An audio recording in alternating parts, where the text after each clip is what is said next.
إن الحمد لله حمدا يليق بجلاله وكماله سبحانه وتعالى له الحمد في الأولى والآخرة وهو على كل شيء قدير. اللهم إنا نشهدك ونشهد ملائكتك وحملة عرشك وجميع خلقك أنك أنت الله لا إله إلا أنت فهو الواحد الأحد الفرد الصمد الذي لم يلد ولم يولد ولم يكن له كفوا أحد. ونشهد أن سيدنا وسندنا وحبيبنا وعظيمنا محمد صلوات ربي وسلامه عليه ومن تبعهم بإحسان إلى يوم الدين. أعوذ بالله من الشيطان الرجيم.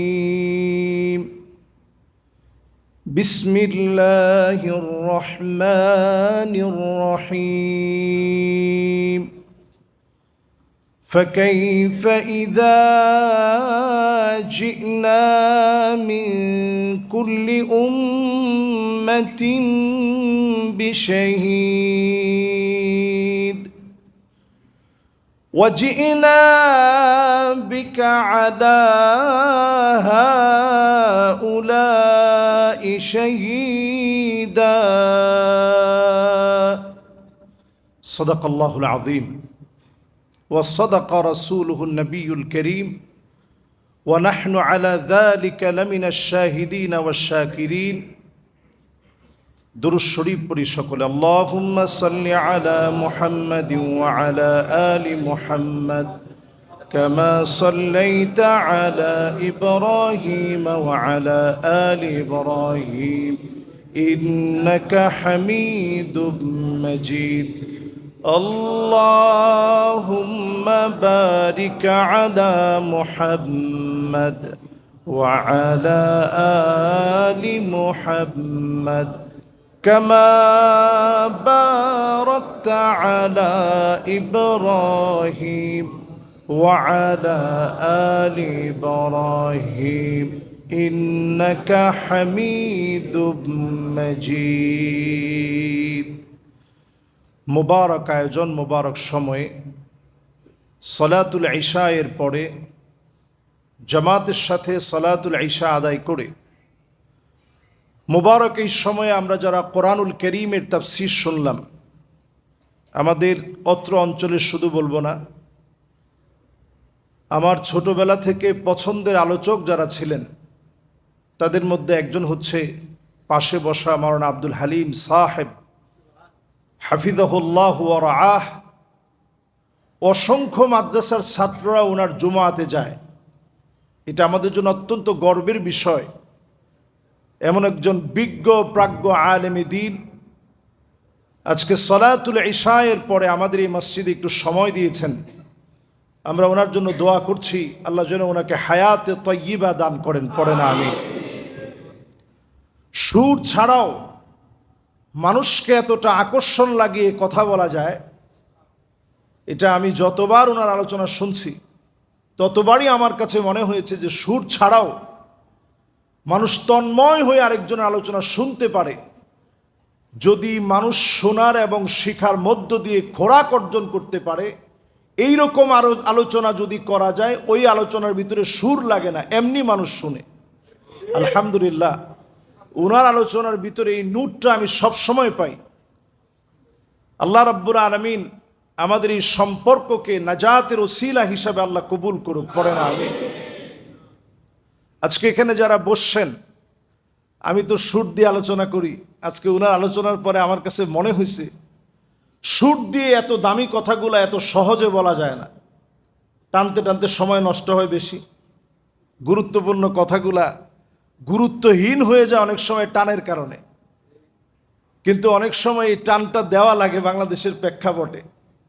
কিন্তু আলহামদুলিল্লাহ আমার কাছে আজকে মনে হচ্ছে মাঝে মাঝেই সুর ছাড়া হৃদয়ের টানে জুবা দিল সে নিকালতা ও বাত দিল পর আসর করতা, যেটা দিল থেকে বলা হয় ওই কথা যেমন হোক ওইটা আরেকজনের দিলের উপরে গিয়ে আসর করে। আল্লাহু আকবার। আমি আপনাদের চোখের দিকে লক্ষ্য করছিলাম, অনেকে রাসূলের জীবনীর বিভিন্ন দিক শুনে চোখ থেকে পানি ছেড়ে দিচ্ছিলেন। আমি এটা বসে বসে পরখ করছিলাম আর চিন্তা করছিলাম, আসলে আমার রসুল তো এমন রসুল যার জীবনের একটা দিক যদি আপনি পড়েন, শুনেন, বুঝেন, এইটা আমার আপনার উম্মত হিসাবে নাজাতের ওসিলা হয়ে যাবে। শুধু নাজাতের ওসিলা না, যেই আয়াতে কারিমা আমি তেলাওয়াত করেছি, খুব বেশি রাত আপনাদেরকে কষ্ট দিব না, যেহেতু আজকে জুমায়ও আপনারা আমার আলোচনা শুনছেন এবং প্রতিনিয়ত আলোচনা শোনেন। খুব বেশি রাত আপনাদেরকে কষ্ট দিব না, অল্প সময়ে স্বল্প কথায় আমি আমার আলোচনার ইতি টানার চেষ্টা করব। যেই আয়াতে কারিমা তেলাওয়াত করেছি সূরা নিসা এর 41 নং আয়াত এটি। একটু আমরা বলি তো সূরা নিসার কত নম্বর আয়াত?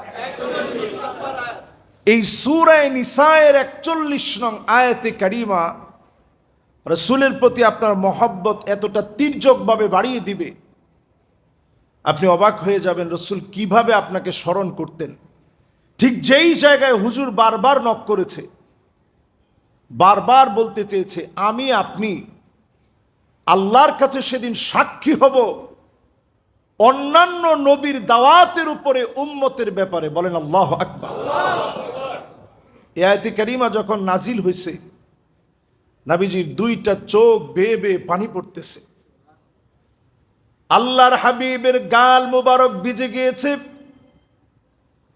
দাড়ি মুবারক ভিজে গিয়েছে, হাত্তা বাল্লাল আরদ, জমিনের ভিতরে টপ টপ করে কান্নার পানিগুলা গড়ায় গড়ায় পড়েছে। নবীজি এত পরিমাণ কাঁদলেন কেন? সব নবীদেরকে সেদিন আল্লাহ জিজ্ঞাসা করবেন, উম্মতের ব্যাপারে আপনি সাক্ষী দেন। নবীরা উম্মতের ব্যাপারে সাক্ষী দিবে। আমার নবীদেরকে, আমার নবীকে নবীদের ব্যাপারে সাক্ষীর জন্য আল্লাহ ডাকবেন। অন্য সব নবীর উপরে আল্লাহর নবী সাক্ষী দিবেন। নবী যে আমার সব নবীর উপরে সাক্ষী দিবেন। অন্য সব নবীরা যেই জায়গায় থেমে যাবেন, আবার নবী সেই জায়গায় সুপারিশ করবেন। নবীজির সুপারিশের কারণে যিনি মাফ করে দিবেন তিনি কে? সব নবীরা যেই জায়গায় গিয়ে থামবেন ওই জায়গায় নবীজি সুপারিশ করবেন। নবী সাল্লাল্লাহু আলাইহি সাল্লাম হাদিসের মধ্যে ইরশাদ করেন, আনা সাইয়্যিদু ওয়ালাদি আদম আও উলদে আদম ওয়া মা মিন নাবিয়্যিন ইয়াওমাইযিন আদম ফামান সিওয়াহু ইল্লা তাহতা লিওয়াই। এমন কোন নবী আসে নাই আদম আলাইহিস সালাম থেকে নিয়ে ঈসা আলাইহিস সালাম পর্যন্ত, যেই নবী সেদিন আমার নবীর পতাকা নিচে সমবেত হবে না। সব নবী সেদিন আমার নবীর পতাকার নিচে দাঁড়াবে। আল্লাহর নবী সেদিন নেতৃত্ব দিবে, উম্মতদেরকে নিয়ে সামনের দিকে যাবে। নবীর কারণে, নবীর খাতিরে যিনি মাফ করে দিবেন তিনি কে? সব উম্মতরা সেদিন মাপ পাবে। যদি আপনি উম্মত হতে পারেন সেদিন আপনি মাপ পাবেন। আপনি আপনার নিজেরে প্রশ্ন করেন যে আপনি নবীর উম্মত হতে পারছেন কিনা। আমি যেই বছর প্রথম হাজ্জে গেলাম, হাজ্জের সফরের ভিতরে আমার সবচেয়ে হৃদয়গ্রাহী ঘটনা ছিল সুদাইসি হাফিজাহুল্লাহ ওয়া রাআহ, তিনি তিলাওয়াত করতেছিলেন, وَلَسَوْفَ يُعْطِيكَ رَبُّكَ فَتَرْضَى। তেলাওয়াত করতে গিয়ে তিনি থেমে গেলেন, আবার রিপিট করলেন কাঁদতে কাঁদতে, আবার রিপিট করলেন কাঁদতে কাঁদতে। 4 বার আয়াতে কারিমা তিনি রিপিট করলেন, পড়লেন, কাঁদলেন। পুরা মক্কাতুল মুকাররমা কান্নার রোল পড়ে গেছে। আমি ওই দিন চিন্তা করলাম যে এই আয়াত পড়ে এত কান্না তিনি কেন করলেন। বাসায় এসে গুগলে সার্চ করলাম যে এই আয়াতটা আসলে কেন ওনাকে এত কাঁদালো। আমি খুলে দেখলাম ওয়ালা সাউফা ইউতিকা রাব্বুকা ফাতারদা, নবী অচিরেই আমি আপনাকে সন্তুষ্ট করব। আল্লাহ নবী সাহাবীদেরকে ডেকে বলেন, সাহাবীরা তোমরা কি জানো, ওয়ালা আরদা ওয়া ওয়াহিদুম মিন উম্মতি ফিন্নার,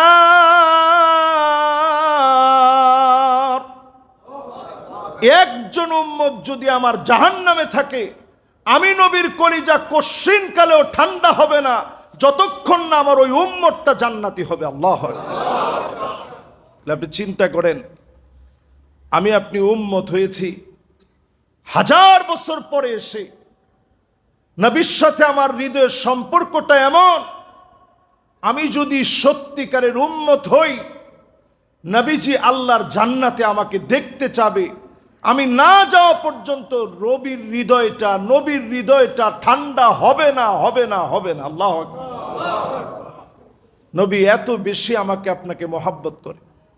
ফাইন্নী মুকাসিরু বিকুমুল উমাম, সব নবীর উম্মতের চাইতে আমার নবীর উম্মত সেদিন শুধু বেশিই হবে না, আল্লাহর জান্নাতের ভিতরে 120টা কাতার হবে। সামানুনা মিন উম্মতি, 80টা কাতার হবে আমার নবীর উম্মতের কাতার। বলেন আল্লাহু আকবার। এত বড় যে নবীর শান মান, এত মর্যাদা যে নবীর উম্মতের, সেই নবীর উম্মতের কি বেহাল দশা এখন চলছে একটু চিন্তা করেন। খোদ সৌদি আরবের দিকে যদি একটু তাকান, ইসলাম এখন আপনি সৌদি আরবে তাকালে কতটুকুন পাবেন আমার জানা নাই, মিশরে তাকাইলে আপনি কতটুকুন পাবেন আমার জানা নেই।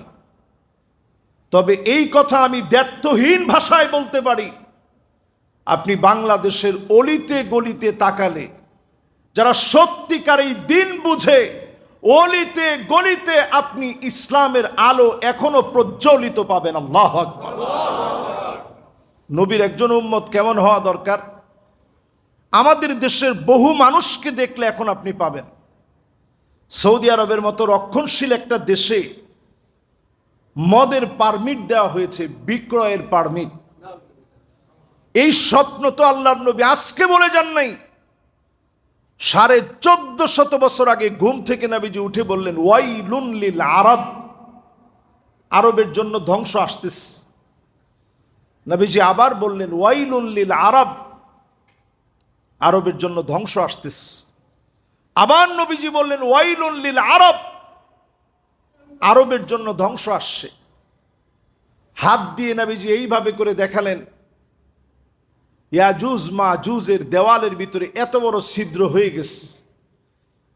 1450 বছর পূর্বে যদি দেওয়ালের ছিদ্র এত বড় হয়ে যায়, বর্তমান সময়ের এই নাজুক হালে কি অবস্থায় আছে আপনি একটু চিন্তা করেন। আমাদের এগুলো নিয়ে গবেষণা নাই, এগুলো নিয়ে পড়াশোনা নাই। মাইক থেকে এই আলোচনাগুলো এখন টোটালি উঠে গেছে। উম্মতের হালত এখন এমন, ধ্বংসের দ্বার প্রান্তে আমরা দাঁড়িয়ে আছি। ঢাকা শহরে আপনারা কয়জন কল্পনা করছেন জানি না, ধানমন্ডিতে একটা গর্ত হয়ে গেছে, শুনছেন আপনারা? সেই একই দিনে ভূমিকম্প হয়েছে, ভূমিকম্প হয়েছে 5 মাত্রার একটা ভূমিকম্প হয়েছে। রেক্টার স্কেলে 5 মাত্রার এই ভূমিকম্পের পরে সমাজের সচেতন মহল, যারা সচেতনতা বৃদ্ধি করার কাজ করে, ওনারা সবাই মিলে বলতেছে যে বাংলাদেশের ভয়াবহ একটা সময় আসতে পারে। 7 মাত্রার একটা ভূমিকম্পে ঢাকা শহরটা তলায় যেতে পারে, লক্ষ লক্ষ মানুষ মারা যেতে পারে।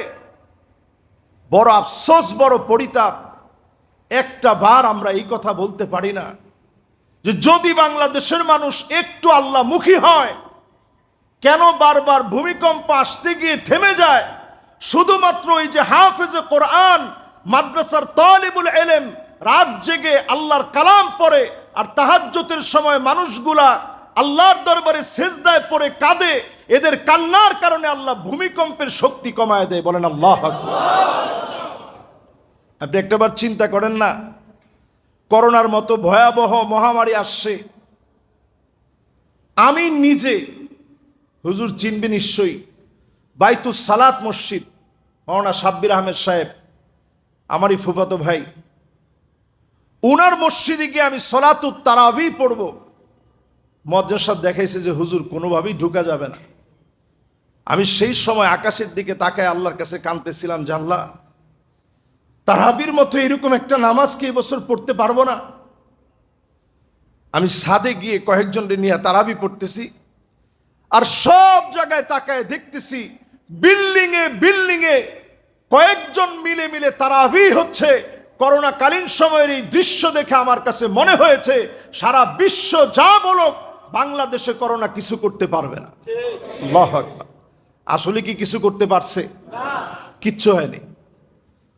সারা পৃথিবীর বড় বড় তত্ত্ববিদেরা বলছে, বড় বড় পরিবেশবিদরা বলছে, বড় বড় সায়েন্টিস্টরা বলছে, বাংলাদেশে লাশ অলিতে গলিতে পড়ে থাকবে, পচবে, গলবে, ধরার লোক থাকবে না। কিন্তু আল্লাহ কা কসম, বাংলাদেশে সেদিন মানুষ চিনেছে আলেমদের চাইতে আপন বন্ধু আর কেউ হতে পারে না। একটা লাশও বিনা জানাজায় কবরস্থ হয় নাই, জানাজা দিয়ে আলেমরা লাশগুলারে কবরস্থ করেছে। ঠিক কিনা বলে?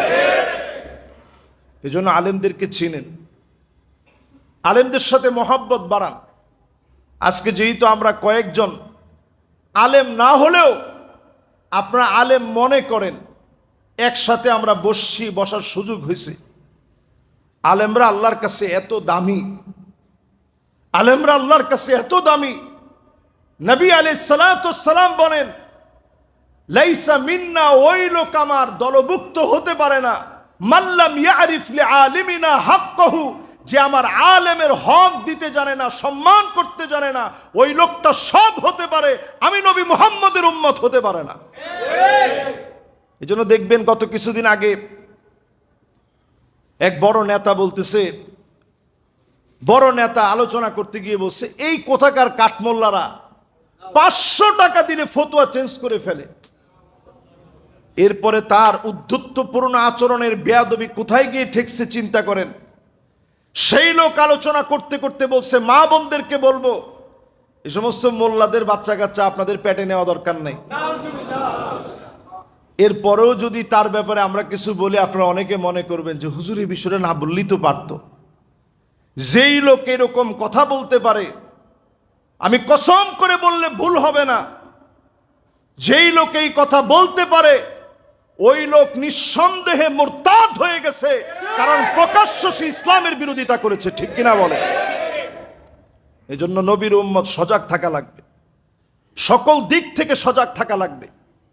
মনে করতে হবে নেতার চাইতে যেমন দল বড়, দলের চাইতে যেমন আদর্শ বড়, আদর্শের চাইতে যেমন রাষ্ট্র বড়, রাষ্ট্রের চাইতে ইসলাম আমার কাছে লক্ষ লক্ষ গুণ না, কোটি কোটি কোটি গুণ বড় যদি না হয়, আমি ইমানদার হতে পারিনি।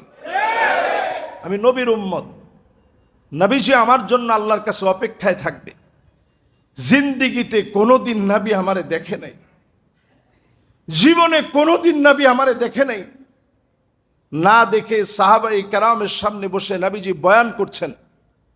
আজকে যেমন আপনাদের সামনে বসে আমি বয়ান করছি, হুজুর বয়ান করেছেন, নবীজি সাহাবীদের সামনে বলতেছে, আহ, আমার ভাইগুলারে যদি দেখতে পেতাম। সাহাবায়ে কেরাম বলতেছে, ইয়া রাসূলুল্লাহ, আমরা কি আপনার ভাই না? আল্লাহর নবী বলেন, না, তোমরা ভাই না, বাল আনতুম আসহাবি, তোমরা তো আমার সাহাবী।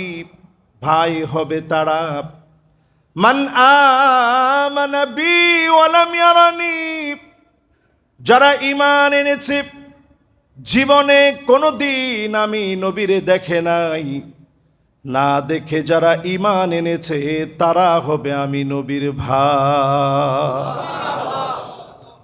এবার আমি আপনাদেরকে প্রশ্ন করি, নবীজি এখানে ভাই বলে সম্বোধন করছেন কাদেরকে? একটু মহব্বত নিয়ে বলেন তো কাদেরকে? যদি আমাদেরকে নবীজি ভাই বলে সম্বোধন করে, এই সম্বোধনটা ছোটখাটো সম্বোধন? সমস্ত নবীদের সর্দার যিনি, সেই নবী আমাদেরকে ভাই বলে সম্বোধন করে। দুনিয়ার হাইসিয়াতে একটুখানি বড় হইলেই আমরা আর ভাই বললে আমাদের কাছে পছন্দ হয় না, স্যার বলা লাগে, স্যার।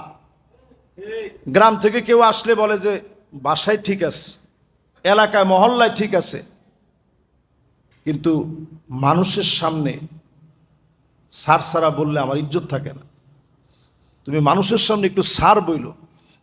আর নবীজি সাহাবীদের সামনে সাক্ষী বানায় গেছে, আমরা নবীর ভাই, নবীর উম্মতদেরকে নবী এত আদর করছেন, সেই নবী আমাকে আপনাকে চিনবে কেমনে?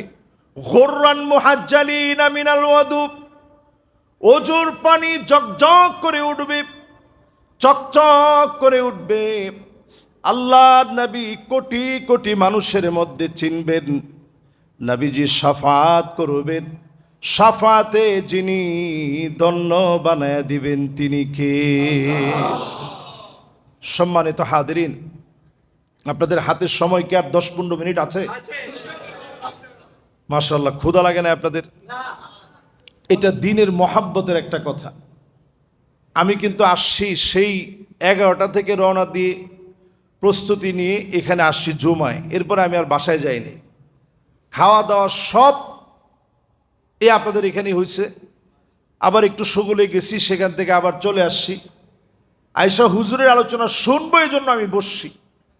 জীবনে শুধু আলোচনা করাই জীবনের মাকসাদ না, আলোচনা শোনার মধ্য দিয়ে নিজের পরিবর্তন করা মাকসাদ। আমরা এখন সবাই বক্তা, ওয়াজ করতে পারি। আমাদেরকে ওয়াজ করতে দিলে আমরা বহু সময় ওয়াজ করতে পারি, শুনতে দিলে আমরা শুনতে পারি।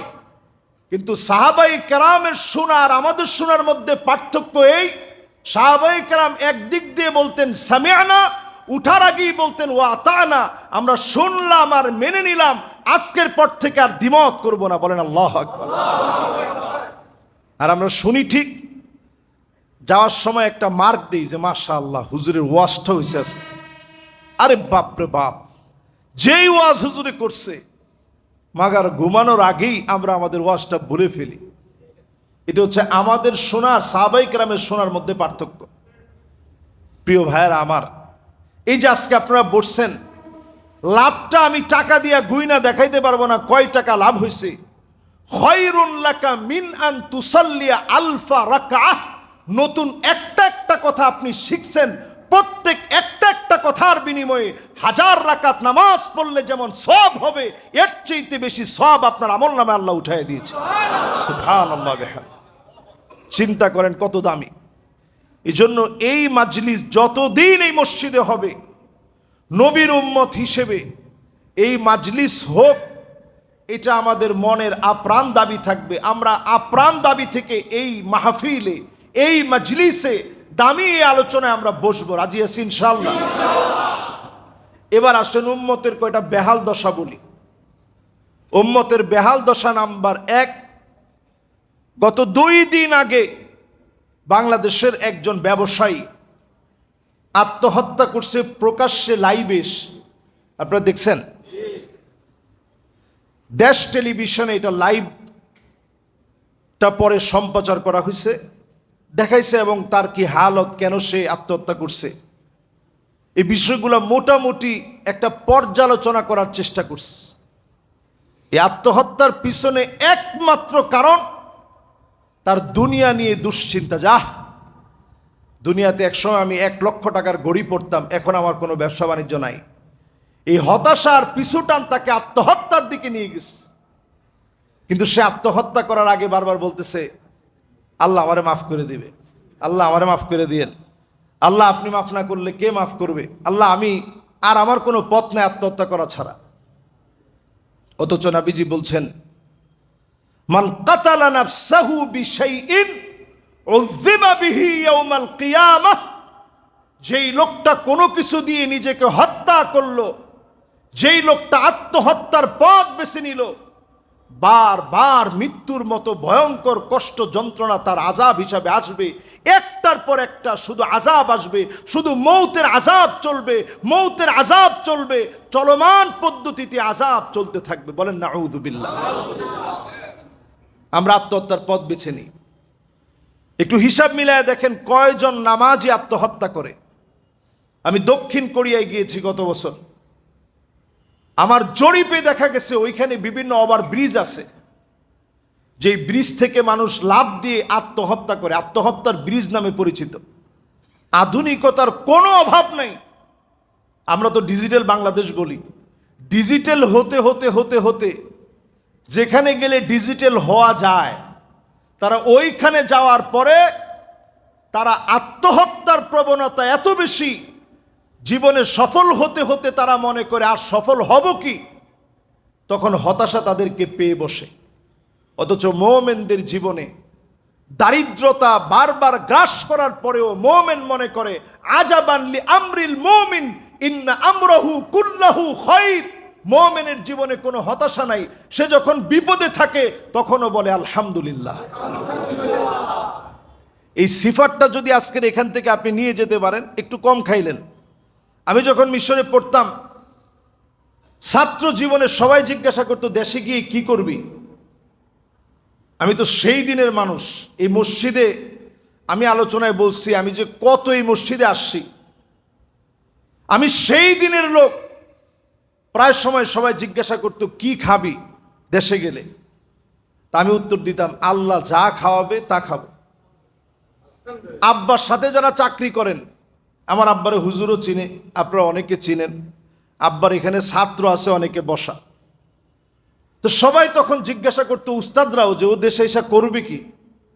আমি দেশে আসলাম যেই দিন, তার 2 দিন পরে আল্লাহ রাব্বুল আলামিন আমার খতিবগিরি ঠিক করে দিল, মুখ দেয়। তা আমার খাওয়ার দায়িত্ব নিছে কে? 2 দিন পরে যখন খতিবগিরি ঠিক হয়েছে, 5 দিনের মাথায় আমার মাহফিল শুরু হলো সর্বপ্রথম। এই ওয়াজগুলো আমি কোথাও জিন্দিগিতে করি নাই। যেহেতু আজকে হুজুরকে পাইছি, বলাটা আমি মনে করতেছি বলি। 5 দিনের মাথায় আমি সর্বপ্রথম যখন মাহফিলে গেছি, আমি যখন মেঘনা দিয়ে আসতেছিলাম, 5,000 টাকা মাহফিল থেকে আমারে দিছে। আমি এই টাকাটা পকেটে নিয়ে আমি কাঁদতেছিলাম আর চিন্তা করতেছিলাম, আল্লাহ এই দিনের কথা বলতে গিয়ে নবী আম্বিয়া আলাইহিমুস সালাম কত আঘাতের পরে আঘাত খেয়েছে, আর আমরা মাহফিল করার পরে 5,000 টাকা হাদিয়া দিস। এই দিন তো এমনি আসে নাই, কষ্টের পরে এই দিন আসছে। আজকে আল্লাহ তাআলা আমাদেরকে সুখময় একটা অবস্থা দিয়েছে, দুর্দিনকে ভুলে যাওয়ার জন্য নয়, এই সুখময় দিন দিয়েছে নিজের হাইসিয়ত পরিষ্কার করার জন্য। যারা আমার সামনে এই মুহূর্তে বসছেন, উম্মতের দুর্দশা শেষ হয় নাই। সৌদি আরব থেকে শুরু করে সারা ওয়ার্ল্ড আপনি ঘুরলে আপনি দেখবেন উম্মতের বেহাল দশা শুরু হয়ে গেছে। বেহাল দশার ভিতরে এমন দশা, গান বাজনা মিউজিক এগুলোকে উম্মত কিছুই মনে করে না। নবীজি বলছেন কিয়ামতের আগে একটা ফিতনা আসবে, লাতমাতহু লাতমাতান, যেই ফিতনা প্রত্যেকটা ঘরে গিয়ে আঘাত করবে। সাহাবায়ে কেরাম অবাক হয়ে গেছেন, এটা আবার কেমন ফিতনা? ফিতনা তো দুহায়মা নবীজি নাম দিয়েছেন। বলেন তো কি নাম? শুধু এতটুকু বলেন, দুহায়মা। কি নাম? এবার আমি মোবাইলটা নিয়ে যদি আপনাদেরকে বুঝাই, নতুন করে একটা সাইট আছে যেটার নাম চ্যাট জিপিটি। চ্যাট জিপিটি কে কে দেখেন, কে কে জানেন এটা? দেখি একটু হাত তুলেন তো দেখি। মাশাআল্লাহ, অনেকেই জানেন। এখানে ভালো অনেক দিক আছে। আপনি যদি এখন সার্চ করেন যে সাদিকুর রহমান আজহারি কোথায় জুমা পড়ায়, এই যে আমার এখানে বসা মাওলানা আব্দুল কাহার সাহেব, তিনি আমার সাথে মাগরিবের নামাজের পরে আমরা অফিস কক্ষে বসে এটা লিখতেছিলাম যে আমি কোথায় জুমা পড়াই। সুন্দর করে লিখে দিছে যে শেখ দিলু ব্যাপারী ওয়াকফ স্টেট জামে মসজিদে জুমা পড়ায় এবং উনি আন্দোলন সংগ্রামে ভূমিকা রাখে। এটার প্রমাণ হচ্ছে এখানে 9 মে একটা মানববন্ধন হয়েছে, এই মানববন্ধনে মুসল্লিরা সহ উনিও ছিলেন। তাহলে আপনার কাছে কি মনে হয় দাজ্জাল আসার আগে যে একটা গ্রাউন্ড তৈরি হওয়া দরকার, এই উম্মতের উপরে সে গ্রাউন্ড তৈরি হইতে কি বাকি আছে? আপনার জীবনে প্রাইভেসি বলতে এখন কিচ্ছু নাই। মিউজিক শোনাকে এখন কোনো অন্যায় আমরা মনে করি না। কার ঘরে এখন মিউজিক বাজে না বলেন? বাচ্চারা এখন ভাত খেতে চায় না মিউজিক ছাড়া। নবীজি বলছেন লাতমাতহু লাতমাতান, এমন একটা ফিতনা আসবে, ঘরে ঘরে চটকানা দিবে, এমন কোনো ঘর থাকবে না যেই ঘরের ভিতরে চটকানা পড়বে না। লাতমা শব্দ নবীজি ব্যবহার করছেন। তাহলে এই চরের ওজনটা কেমন? এখন তাকায় দেখেন ঘরে ঘরে রন্ধ্রে রন্ধ্রে আমাদের সন্তানেরা, কলিজার টুকরারা আজকে মিউজিকের ভিতরে আসক্ত হয়ে গেছে, আপনি বলেও ফিরাতে পারতেছেন না। কোরআনুল কারীম আল্লাহ রাব্বুল আলামিন বলছেন ওয়াল্লাযীনা আমানু ওয়াত্তাবা'আতুহুম যুররিয়্যাতুহুম বিঈমান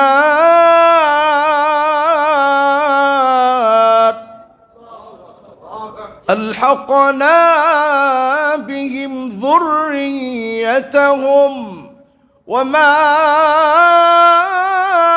আলাতনাহুম মিন আমালিহিম মিন শাই।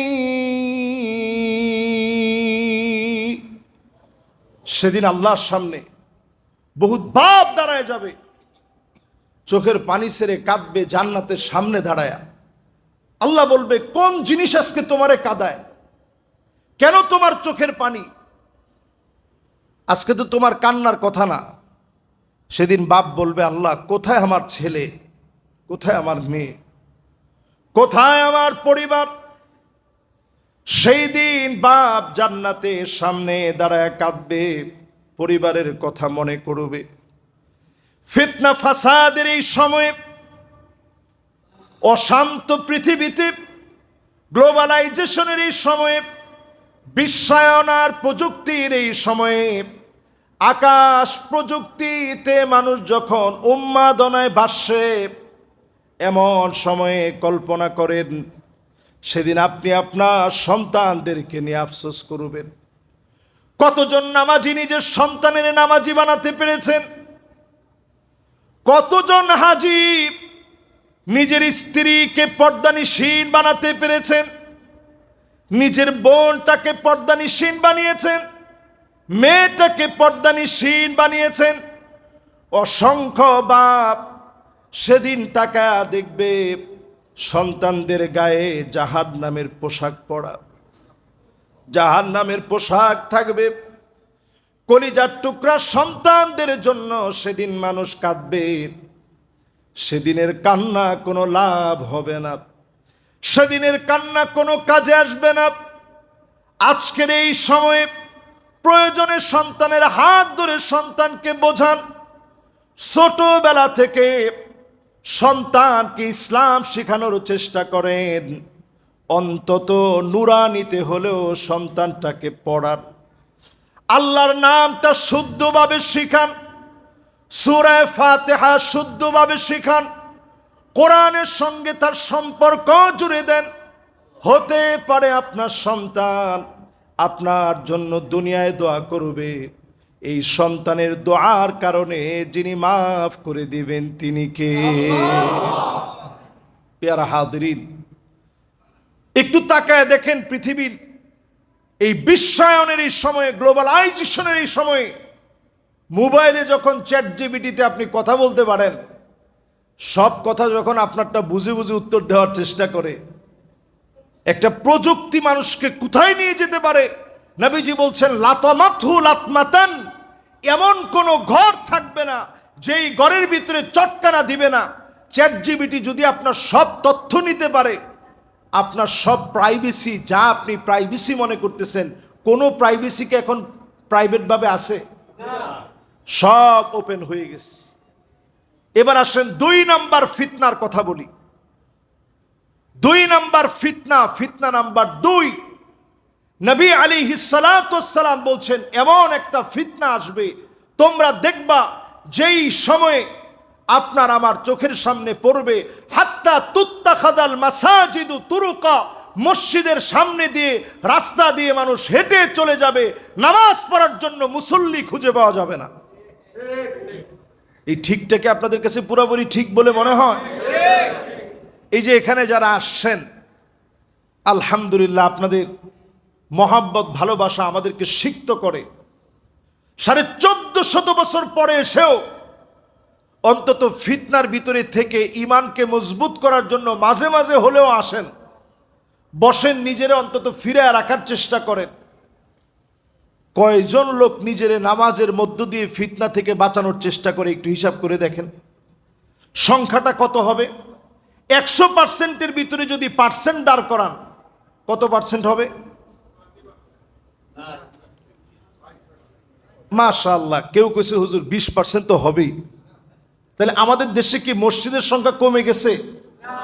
মাদ্রাসার সংখ্যা কি কমছে? দাওয়াতে তাবলীগের মেহনত কি কমছে? পীর যতজন ছিল, হক্কানি দরবার, এই হক্কানি দরবারগুলো এখন কি কমে গেছে? মাদ্রাসা, মসজিদ, দাওয়াতে তাবলীগের মেহনত, মাহফিল সব চলতেছে। এগুলো তো কমে যাওয়ার কথা ছিল, অন্যায় কমে যাওয়ার কথা ছিল, কিন্তু অন্যায় তো কমে নাই। দিন দিন আমরা দেখতেছি মানুষগুলা কেমন যেন একদিক দিয়ে শুনতেছে, অন্য দিক দিয়ে আমাদের নিজেদের আমল না থাকার কারণে মানুষ বেআমল হয়ে যাচ্ছে। ঠিক কিনা বলে? লৌকিকতা আজকে আমাদেরকে গিলে খেয়ে ফেলছে। এজন্য আল্লাহর হস্তে আপনাদেরকে বলি, মুবারক সময়, জিলহজের সময় আল্লাহর কাছে সবচেয়ে দামি সময়। এই দামি সময়ে যারা আপনারা বসছেন, আপনি আমি নিজের দামি বানানোর চেষ্টা করি।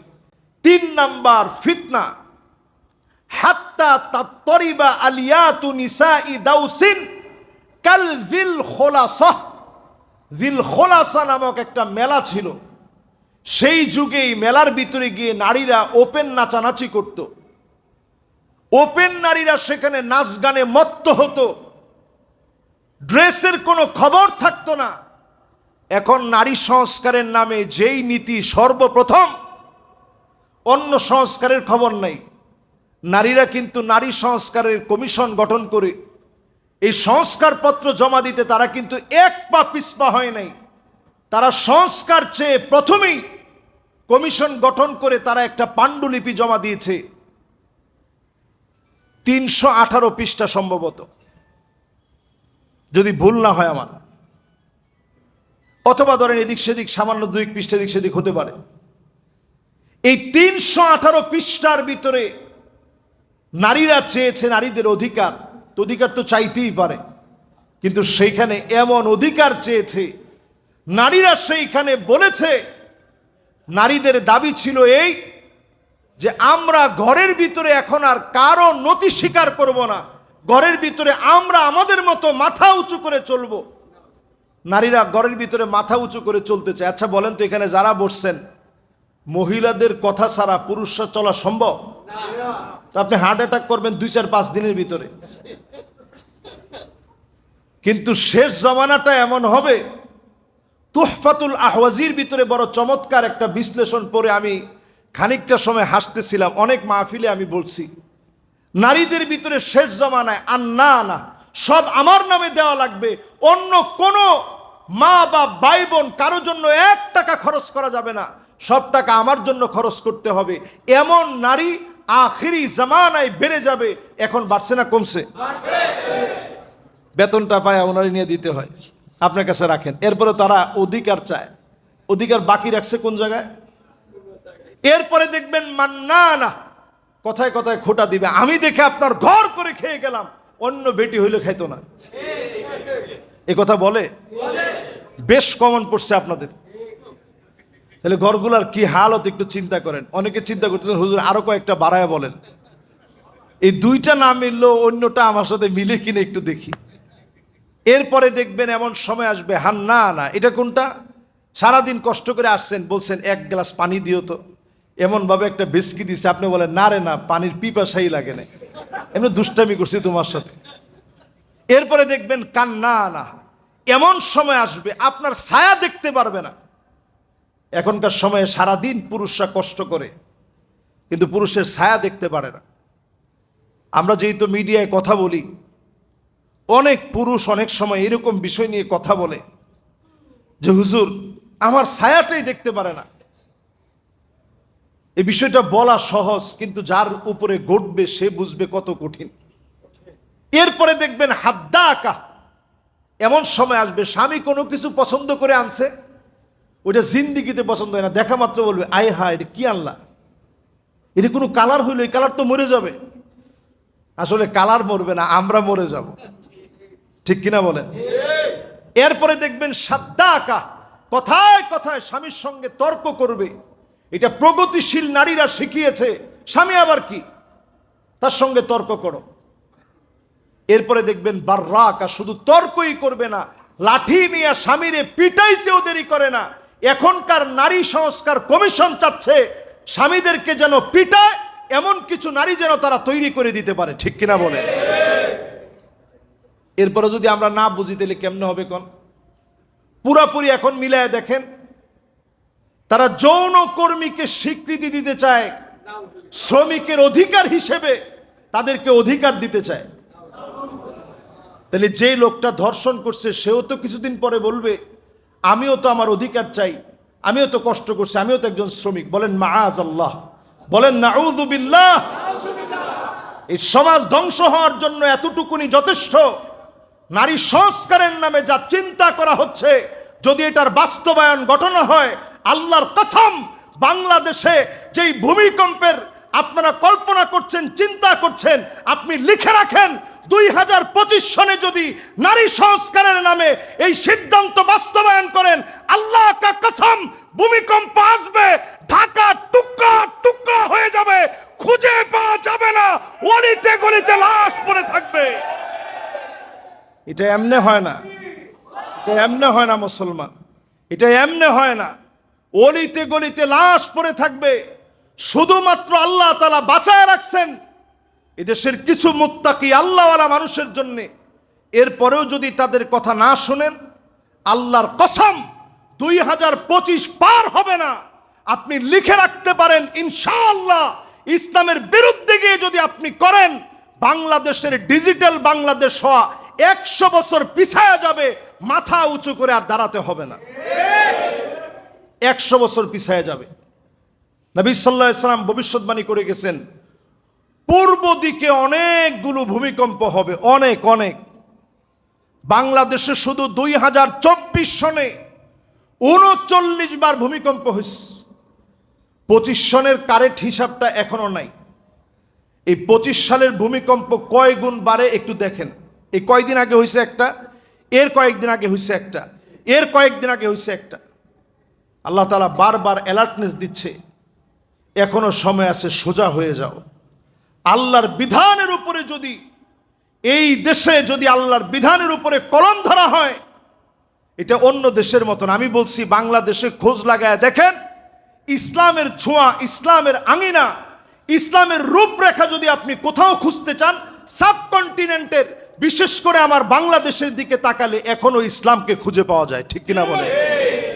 আমরা আল আজহার বিশ্ববিদ্যালয়ে পড়ছি, সেখানে লক্ষ হাদিসের হাফেজ আছে, লক্ষ হাদিসের হাফেজ, অনেক বড় বড় আলেম আছে। রাষ্ট্রীয় বিভিন্ন কারণে বহু আলেমকে বাধ্য করে দাড়ি কাটানো হয়, আমি নিজে সাক্ষী দিচ্ছি। শুধু এই দাড়ির কারণে আমাকে 2 বার পুলিশে ধরছে। একবার পুলিশে ধরে আমাকে মাটির নিচে নিয়ে গেছে, জেলখানা মাটির নিচে। তো নিয়ে যাওয়ার পরে আমার অবস্থা তো হালুয়া, যে হায় হায়, বাংলাদেশ হলেও তো একটা কথা, এর মধ্যে মাটির নিচে একেবারে ছোট্ট এতটুকুন দরজা।